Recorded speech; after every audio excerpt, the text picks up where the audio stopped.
Hi, this is Miss Park. In this video, we'll be learning about the cosine law. The cosine law is it's a tool we use in trigonometry when you're trying to find missing angles or sides in a triangle that is not a right angle triangle. And what was the other tool that we used when we had not a right angle triangle? That was the sine law. The cosine law is used when sine law can't be used. Okay, and let's talk about when sine law can't be used.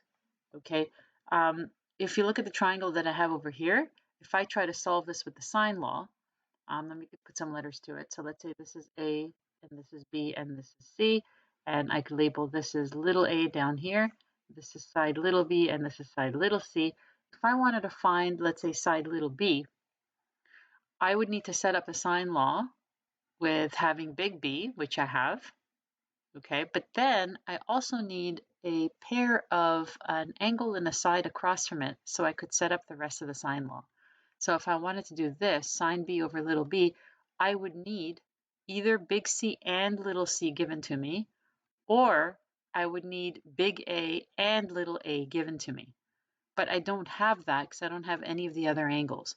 So the sine law cannot be used in this case. So we have a new one called the cosine law. And the cosine law looks like this. It's a little bit long to remember. It looks like this. A squared equals b squared plus c squared, okay, which kind of hopefully looks familiar, similar to Pythagorean theorem, minus 2bc cos a. Right? This is called the cosine law. It's a bit to remember, but if you use it a lot, then you'll get used to it and memorizing it won't be difficult. Okay, and so just looking at it, it looks like Pythagorean theorem, but there's a bunch of stuff subtracted at the end. The thing to note is that what you start with and what you end with match. So see here, I'm starting with side little a, ending with angle big A, they match. So I'm going to rewrite the cosine law because in this example that I've drawn here, I want to find angle little b. So I'm going to rewrite the cosine law using the letters that work for my triangle. So I want to start with the little b because that's my unknown.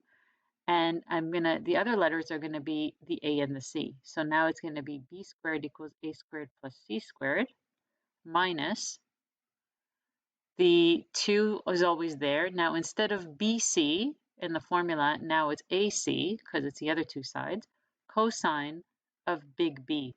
And notice the beginning and the ending, they always match.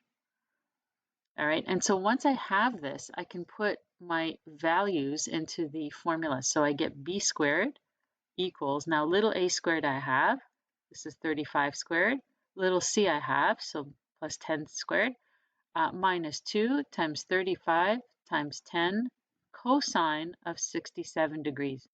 Now all this stuff that I have on the right hand side, those are all numbers. So they're going to go in my calculator all in one step. So I'm just going to type them in. 35 squared plus 10 squared minus 2 times 35 times 10 times cosine 67. And I get 1051.49 approximately. Okay, and that's b squared. So the b is going to be approximately the square root of that. So square root, and I have an answer button on my calculator. So I'll go square root answer, which means I don't have to type in the 1051.49. It'll remember it from the last answer. And I get the most accurate square root value that I can get, 32.43, okay, approximately. And so that is the length of little b. So we've just used the cosine law to find a missing side length. All right, let's use the cosine law to find a missing angle. So I'm going to make a new triangle, okay, and I'm going to call it PQR just to play with the letters a little bit. And let's put the 67, missing angle. So I'm not giving you any angles. We're just going to put some sides. So let's say this is 10, let's say this is 35, and let's say this is 26. Okay, and now I want to find angle Q. So let's say this is the one I want to find. All right, so I'm going to label the sides. This is little p, this is little q, this is little r. Okay, and I want to find the measure of angle Q. So I'm going to set up the cosine law. Since it's angle Q that I want, I want the angle Q to sit at the end of my formula. So that means my formula is going to begin with little q squared. Okay, look at the formula again. The one that you end with is the same as the one that you start with. Okay, so if I want angle Q, that's my unknown, I'm going to start with little q squared. All right, and then I'm going to fill it all in. Now in comes the other letters, so p squared plus r squared minus 2pr cosine big Q. And now I have all the information to put in except for big Q. So this is 26 squared equals 35 squared plus 10 squared minus 2 times 35 times 10 cosine Q. And notice they're all numbers except for this angle Q. Now, what I'm going to do is I'm going to start moving things to the other side because I don't want them. This term over here must stay together. This is all one term because it's a bunch of numbers times cosine Q. They have to stay together. All the other numbers can be subtracted from both sides. So I have 26 squared minus 35 squared minus 10 squared equals, I can do this multiplication. So 2 times 35 times 10, we can just do, that's 700. So this is negative 700 cosine Q. All right, and now to get cosine Q alone, I can divide both sides by negative 700. So watch what happens on this side. This is 26 squared minus 35 squared minus 10 squared. Dividing both sides by negative 700, I get this. And so this number on the left-hand side can be simplified. I'm not going to type in the entire thing in my calculator because I don't want to round anything yet, but I'm going to go 26 squared minus 35 squared minus 10 squared, and that gives me negative 649. And then the bottom is still negative 700. So notice I haven't rounded anything yet. I can reduce this by getting rid of the negatives, and I have this. And we know that when we have the cosine of an angle, but we don't have, we know the cosine of the angle, but we're trying to find the angle, this is where we use the cos inverse. So angle Q is a cosine inverse of 649 divided by 700. And so into my calculator, I do that. So inverse cosine, open the bracket if your calculator doesn't automatically open the bracket. So I go cosine inverse, open the bracket, 649 divided by 700.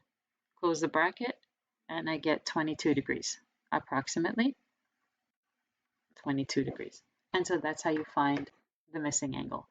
At this point, if the question was to solve the whole triangle, I could find this 22 degrees, I put it in, then notice that I would have, so if my 22 degrees is here, then notice now I have an angle and a side given, and now I can use the sine law to figure out one of the other angles. Once I figure out one of the other angles, the third angle is just 180 minus those two.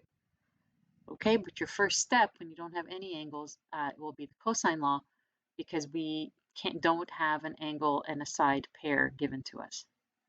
All right, so that's cosine law. Let's do a quick word problem. I'm going to go over here. Let's look at question 1. During a figure skating routine, Jackie and Peter skate apart with an angle of 15 degrees between them. Okay, so Jackie and Peter skate apart. They started together, but then they're going to separate by an angle of 15 degrees.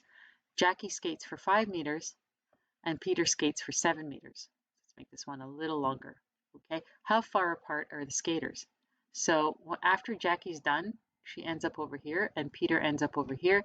And how far apart are they? That's this side that we want to find out. So let's give it letters, J, P, and I don't know, let's make it a B for beginning. That's where they begin. Okay, and so I'm going to label the sides. This is little j, this is little p, and this is little b, and they want little b. Okay, I cannot use the sine law because I have little p, but not big P. I have little j, but not big J, so I don't have an angle and a side across from it given to me. So I must use the cosine law. Since I want to start with, since I want to find little b, we're going to write the formula and it's going to end with cosine big B because they have to match.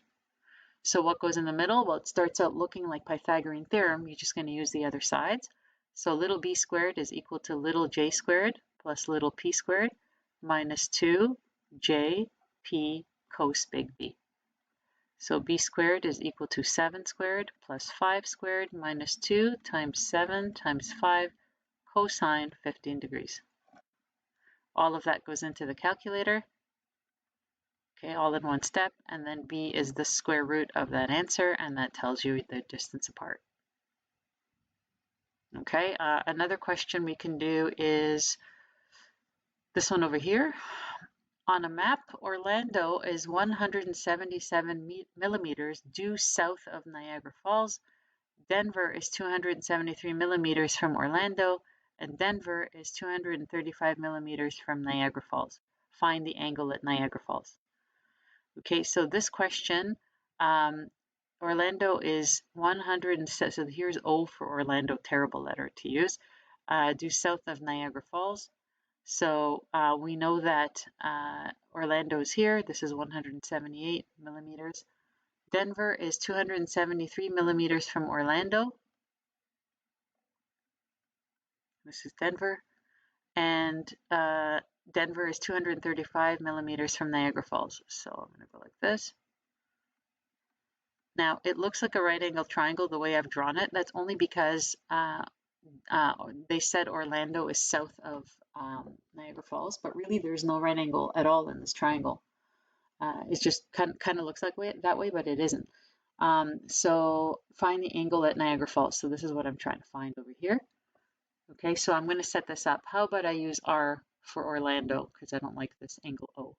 So this is little r, and this is little d, and this is little n, and I want to find angle big N. So I'm going to use the flavor of the cosine law that has n as the angle, which means it needs to start with little n to match. And so that's going to be d squared plus r squared minus 2dr cos n. 273 squared equals 178 squared plus 235 squared minus 2 times 178 times 235 cosine of n, and that's the one we don't know. Remember that this part here is all one term, so we can't separate those, but you can move the other things to the left-hand side, and then we'll divide both sides by -2 times 178 times 235. Okay, and then that's how we'll get cos n. So I'll just do it very, very quickly for you. 273 squared minus 178 squared minus 235 squared is going to equal to, let's figure out what this number is. 2 times 178 times 235, 83660. -83660 cos n.